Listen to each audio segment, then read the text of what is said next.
Well, an old landfill just north of Cherry Creek could become Denver's next hot property. And you can imagine how that's going over with some neighbors, many of whom worry bulldozers will unearth a past best left buried. Denver 7's Ivan Rodriguez has the story. 8 months ago, Tezcatli Diaz bought her first home near Monaco and Cherry Creek North. It's a very quiet neighborhood, really safe and pretty calm, not a lot of traffic. Perfect for her 9-year-old. Yet she's already worried about the future of the neighborhood and her family's safety. Neighbors tell me they're not just worried about losing their peace and quiet. Their concerns lie underneath the surface. As it sits right now, undisturbed, it's not dangerous. The property used to be a landfill. Tezcatli is worried about how the development could bring up what's underneath the ground.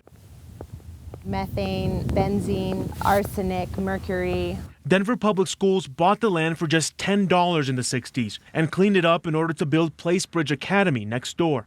The last couple of years, the idea of DPS selling the land to the Urban Land Conservancy in order to build affordable housing has floated around. I will say, if it's not today, at some point, someone's going to develop that 13 acres. There's not a lot of places where there's 13 acres of open space within the city. DPS says no final decisions will be made without hearing from the neighborhood. We have to always look at what are we doing, how are we doing, both for the betterment of the students that we are serving and the broader community that we support.